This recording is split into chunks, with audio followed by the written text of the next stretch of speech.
성경 통독 잘 따라오고 계시죠? 네, 아마 힘들 거예요. 힘들 거예요. 그런데 숙제로 자꾸 이렇게 못 읽었으니까 이렇게 하지 말고 그거 뒤로 남겨놓고 오늘 거를 또 읽으세요.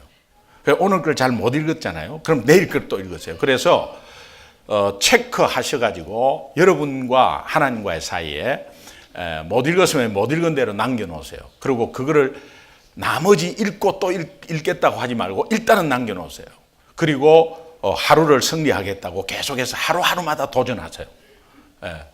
그러면 분명히 다 못 읽는 사람이 있습니다.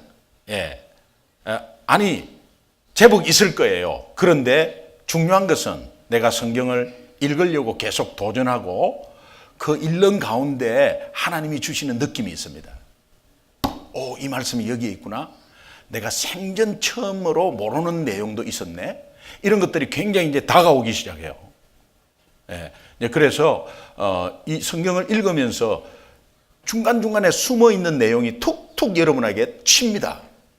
이거는 절대 읽지 않으면 모를 내용이에요. 그런데 읽다가 보면 성경 말씀에 이런 내용이 있었나 할 정도로 저는 그렇게 기억해요. 성경 말씀 많이 이렇게 다루는 내용들이 있잖아요. 그 내용은 핵심적인 내용이고 그러면서 중간에 이렇게 전혀 모르는 내용들이 막 나와요. 이런 것들이 여러분 마음을 이렇게 자꾸 때려요. 이제 그런 가운데서 다 못 읽었지만 중간에 하나님 말씀으로 계속해서 갔다는 것이 굉장히 중요한데 여러분 그렇게 포기하지 마시라 이 말이에요. 계속 따라오면 좋겠습니다. 오늘 출애굽기 8장까지 나갔어요. 출애굽기 8장까지 나갔는데 제가 창세기 쪽은 주일날 좀 다룰 거고 오늘 출애굽기 핵심적인 내용들을 좀 간단히 여러분과 좀 나누겠습니다.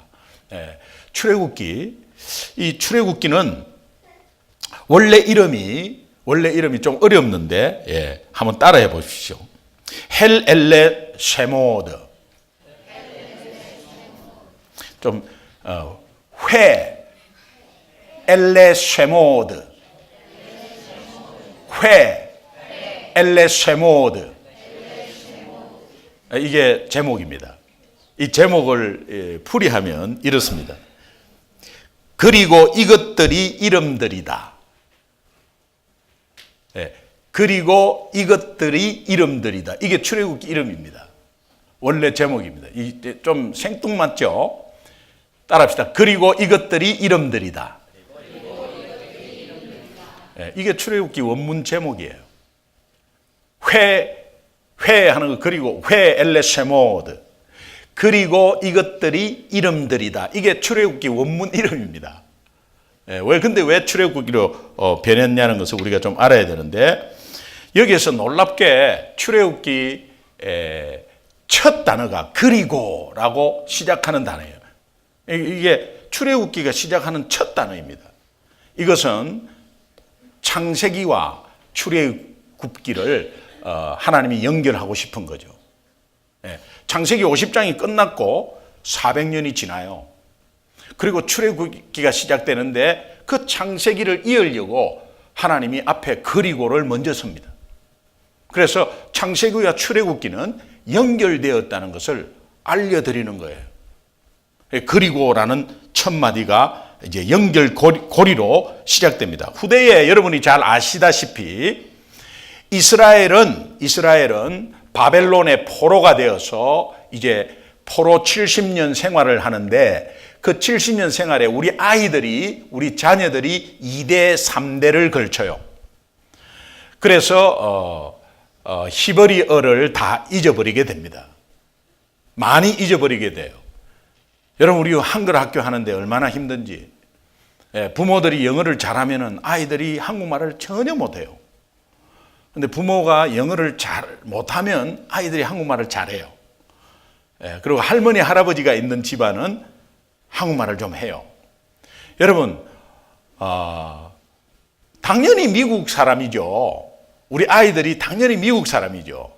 그러나 그 정체성을 찾는 것이 굉장히 중요하고 이 아이들이 정신을 차리고 30대, 40대 막 들어서기 시작하면 후회를 하기 시작하는 게 언어입니다. 자기 어머니, 아버지의 모국어입니다. 예, 이것이 여러분 자녀들이 영어는요 어디 가나 다 잘하게 돼 있어요. 그런데 생명 걸고 한글을 가르치려고 하세요. 영어는 다 잘하게 돼 있어요. 다 잘하게 돼 있어요. 예. 그러나 생명 걸고 한글을 가르치려고 해요. 한글 학교에만 의지하지 마세요. 그래서 숙제 내는 거, 한글 학교에서 숙제 내는 거, 이 아이들에게 같이. 그래서 그것을 좀 연습시키려고 하는 것은 큰 글씨로 된 성경으로 아이들하고 같이 한번 읽어보는 거죠. 한 10장, 한 10절 정도도 아이들한테 뜨듬 읽겠죠. 성경 읽는 것을 계속해서 연습시키면 좋겠어요. 주일날 제가 유대인들이 어떻게 아이들을 가르치는가를 잠깐 영상을 나중에 보여드리겠습니다. 유대인들의 교육은 1대1로 부모가 아주 그냥 토라, 그 다음에 그 유대인들이 공부하는 내용들을 그냥 1대1로 막 계속 집에서도 가르치고 계속 가르칩니다.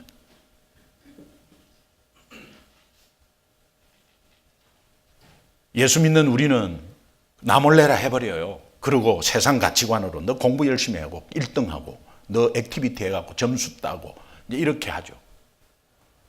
그게 당장은 잘 되는 것 같은데 우리 자녀들의 전체 인생을 보면 굉장한 웨이스트 타임을 하고 있는지도 몰라요. 부모로서의 우리의 노력입니다. 하나님 자녀 안에서의. 그래서 이 2세, 3세들의 모국어를 잊어버리니까 하나님의 사랑으로 이것을 성경을 이렇게 어떻게 이해를 시킬까 하는 하나님의 섭리 가운데 헬라어로 번역을 시킵니다. 이 내용은 또 이야기하면 굉장히 많은데 일단 헬라어로 번역을 시킨 게 70인 번역본입니다. 이것을 셉투아진트라고 합니다. 따라합시다. 셉투아진트 이것이 70인 헬라어 번역본입니다. 그 70인 번역을 할 때 회엘레세모드 이 출애굽기 이름이 그리고 이것들이 이름들이다 라고 번역을 하니까 너무 길어서 그냥 그때 헬라어로 번역한 게 출애굽기라고 번역을 한 것입니다. 그래서 출애굽기는 어디에서 근거를 하냐 하면 출애굽기 19장 1절에 이스라엘 민족이 애굽을 떠난 지 3년이 되어 하는 말이 나옵니다. 그래서 그것을 근거로 해서 이제 애굽을 떠났다라는 그것을 근거로 해가지고 이 출애굽기를 제목을 그때 출애굽기 이렇게 붙였습니다. 원 제목은 그게 아닙니다. 그런데 이 번역할 때 그렇게 이름을 붙였다는 거예요. 성경의 역사를 보면은 하나님의 계시가 침묵한 시기가 두 개 있습니다. 두 기간이 있는데 구약과 신약에 멈춘 기간이 있습니다. 그 중간기가 400년입니다. 거의 400년이라고 하는데 400년입니다. 그러나 이 400년의 기간이 하나님이 쉬고 있었는가? 하나님의 말씀이 전혀 없이 하나님은 쉬고 있었는가? 아닙니다. 신약을 준비하는 굉장한 중요한 기간이에요. 그림을 그릴 때에 굉장히 중요한 부분을 어느 정도 놔두고 다른 것을 이렇게 스케치를 쭉 하고 나중에 중요한 부분을 완성해 가는 것을 한번 생각해 보십시오. 그러니까 중요한 부분이 그림이 백지라고 해서 그림이 그려지지 않는 백지라고 해서 아무 의미가 없느냐? 굉장한 의미를 두고 그리는 거죠. 하나님은 이 여백, 구약과 신약의 그 사이 400년을 여백을 두는데 빈칸과 여백은 다른 것이죠. 여백은 뭔가 의미를 두고 가만히 놔두다가 쓱 채우는 거예요. 거기에 그 여백 속에 하나님은 역사를 통해서 예수 그리스도를 탄생시킵니다. 동일하게 창세기와 출애굽기 사이에 여백이 있습니다. 그 여백이 400년입니다. 신기하지 않습니까? 출애굽기와 창세기와 출애굽기의 그 중간기가 400년이다 말이에요. 이 400년은 하나님이 가만히 그냥 있었느냐? 그렇지 않습니다. 하나님의 침묵기라고 하지만 하나님은 거기에서 작업을 하고 있었는데 어떤 작업을 하고 있었느냐? 하나님 나라에 귀히 사용될 하나님 나라의 백성들을 만들고 있었고 그 백성들을 하나님의 가나안 땅으로 이끌려는 모세를 탄생시킵니다.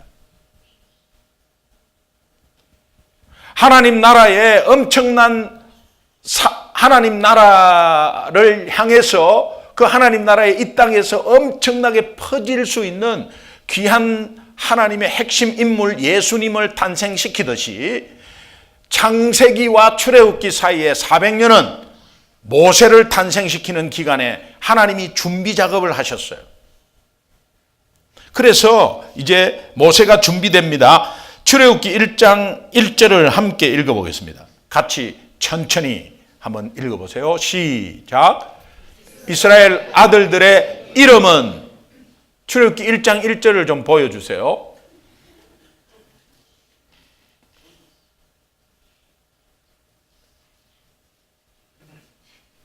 출애굽기 1장 1절 자 같이 시작. 야곱과 함께 각각 자기 가족을 데리고 애굽에 이른 이스라엘 아들들의 이름은 이러하니 여기에서 이제 저 뒤에 이스라엘 아들들의 이름은 이렇게 되어 있습니다. 자 여기에 이스라엘의 아들들의 이름은 원어로 브네 이스라엘이라고 합니다. 따라합시다. 브네 이스라엘. 예. 그 이스라엘 아들들의 이름 이렇게 되어 있는데 애굽으로 들어갈 때 70명이 들어갔거든요. 그 70명이 들어갔을 때 그 사람들을 브네 이스라엘이라고 지금 표현하고 있습니다. 그리고 이제 7절에 보면 400년이 지난 후의 표현은 이스라엘 자손은 그렇게 표현합니다. 이스라엘 자손은 이스라엘 아들들은 브네 이스라엘 자손은 하는데 저 원어가 또 브네 이스라엘이라고 표현합니다. 근데 저기에 이스라엘과 입애굽할 때 이스라엘은 다른 것입니다. 처음에 이스라엘 입애굽할 때 이스라엘은 누구예요? 다른 이름으로 야곱입니다. 야곱의 식구들이 들어갔다. 그래서 야곱의 바뀐 이름이 이스라엘입니다. 그런데 이제 나올 때 이스라엘 자손이라고 했습니다. 나올 때 이스라엘 자손이라고 한 건 하나의 국가를 생각하고 하나님이 이 국가로 생각하는 거예요. 그래서 그 이후로는 야곱이라는 이름이 나오지 않습니다. 그래서 출애굽하는 그 순간부터 이스라엘은 이제 야곱이라는 자연인을 쓰지 않습니다. 하나의 국가로 생각합니다. 이 국가로서 이제 하나님이 12지파에 대해서 다 심었고 그런 국가로 이제는 출발한다는 의미를 사용하는 단어가 이스라엘 자손이라고 하는 단어를 사용합니다. 그런 이 자손들이 이제 죽는 수보다 태어나는 수가 엄청나게 많고 많이 엄청나게 불어나기 시작합니다. 400년 기간 동안에 엄청나게 많은 70인명이 남자의 수만 60만이 돼 60만. 그래서 우리는 추정을 200만이라고 하는 것입니다. 남자 한 명의 가장에 곱하기 4를 하면 240만 정도의 한 200만이 넘을 것이다 라고 추정합니다. 남자의 수만 60만 명이다. 60만. 70명이 들어가서 60만 명이 되어버립니다. 이것은 하나님의 약속의 성취입니다. 두 가지가 있는데 창세기 1장 28절에 보면 생육하고 번성하고 충만하라. 그래서 하나님의 자녀, 하나님이 정말 이렇게 창조한 하나님의 자녀는 생육하고 번성하고 충만하고 또 특별히 그것을 정복하고 다스리라고 하나님이 명령을 해 주셨습니다. 이제 그 말씀에 따라 그것에서 하나님은 실천을 하는 것입니다. 우리가 어떻게 됐든 간에 실천하는 거예요. 우리가 잘못됐든 잘됐든 하나님은 계속 실천해 나갑니다. 그 언약을. 그리고 또 하나의 근거는, 이것이 왜 어떻게 가능했냐는 근거는 창세기 15장 16절에 보면 아브라함에게 하나님이 언약할 때에 내 자손은 4대 만에 이 땅으로 돌아온다. 가나안으로 다시 돌아온다. 가나안 땅에 야곱이 70명을 데리고 아들 요셉이 이민 초청을 해서 들어갔습니다. 애굽으로, 이집트로 들어갔습니다. 그때는 총리가 되어 있었거든요. 들어갔습니다. 거기에서 400년이 지나서, 400년이라는 것은 1대를 거의 100년으로 칩니다. 대략. 그래서 성경에서 4대가 지나면 다시 가나안 땅으로 나오겠다고 하나님의 약속을 했기 때문에 그 약속을 하나님은 이루시기 위해서 이것이 가능한 것입니다. 그래서 계속해서 불어나니까 바로 왕은 저 민족이 너무 불어나니까 우리보다도 더 많아지는 것을 두려워했습니다. 그래서 남자가 태어나면 죽이라고 명령합니다. 이 바로 왕은 요셉이 총리가 있었을 때에 그때의 왕이 아니라 요셉의 정책을 반대하고 요셉과 그때 왕인 그 사람의 정책을 반대한 사람이 쿠데타를 일으켜서 완전히 엎었던 그 뒤에 왕입니다. 그러니까는 노예로 전락이 돼버린 것이죠. 굉장히 잘 살다가 노예로 전락이 돼버렸어요. 그런 가운데 이 고난이 거기 애굽을 빠져나오는 하나님의 약속을 지키는 아주 동기가 돼요.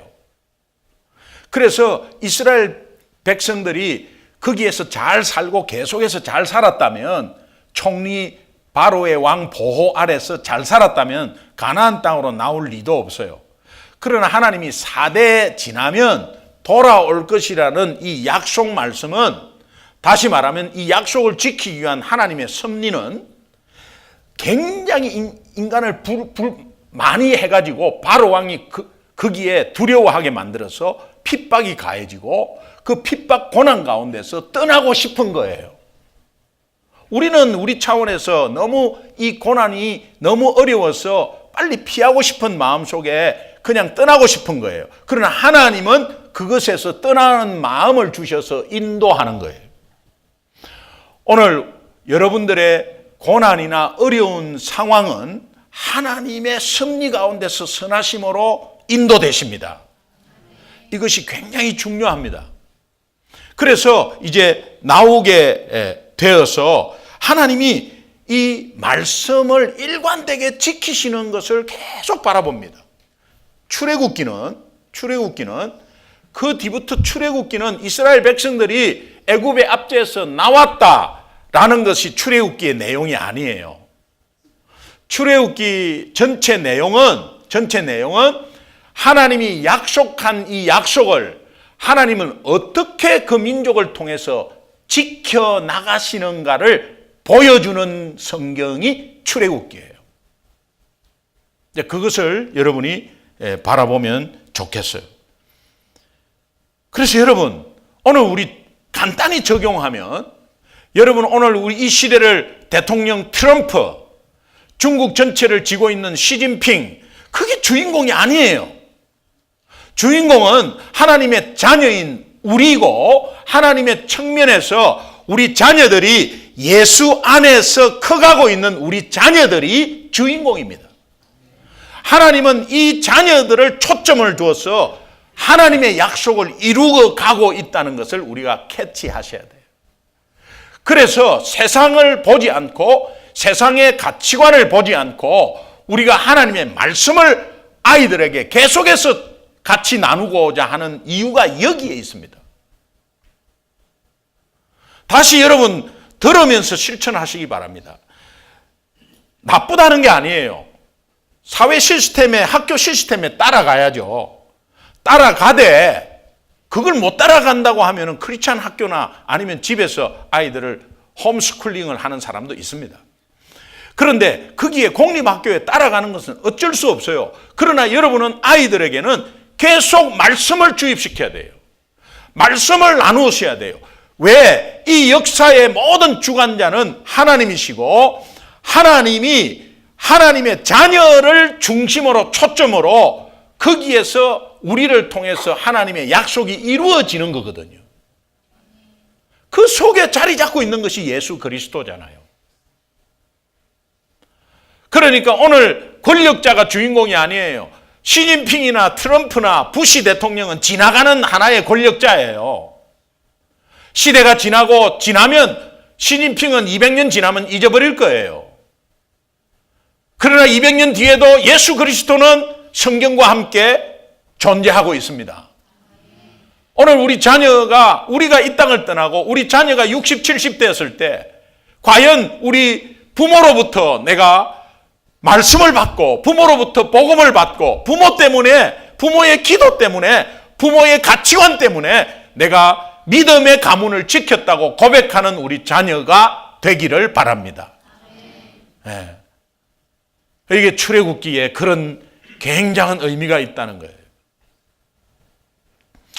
출애굽기 전체를 관통하는 패턴.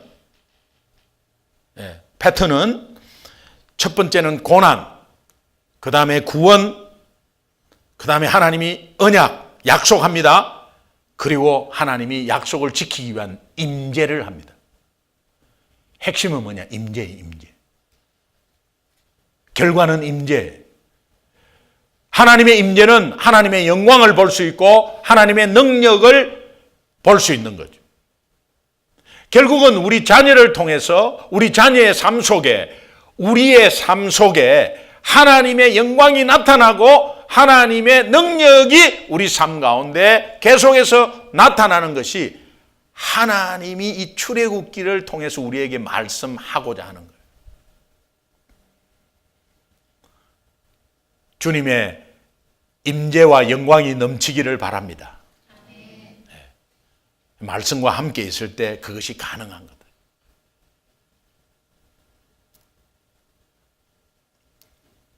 다시 한 번 더 결론은 출애굽기 메인 이야기는 하나님이 이스라엘을 구원해 주셨다는 이야기가 아니라 하나님이 그들에게 맺은 언약을 어떻게 변함없이 실천하시고 보여주시고 있는가. 그걸 우리에게 계속해서 말씀하는 거예요. 이 말씀을 받은 우리는 어제나 오늘이나 영원토록 동일하신 하나님이 영으로 우리와 함께 계셔서 이처럼 우리에게 약속하신 말씀을 통해서 성경 말씀을 통해서 약속하신 하나님의 언약을 우리를 통해서 우리 자녀를 통해서 지금도 이루어 가고 있다는 것을 믿는 기회가 됐으면 좋겠습니다. 믿으시기를 바랍니다. 출애굽기 마지막까지 읽을 때에 요 관점으로 함께 읽으시면 여러분이 다시 한번 하나님의 음성으로 우리의 신앙이 어떻게 가야 되는가를 다시 한번 더 알게 될 것입니다. 우리 함께 기도하겠습니다.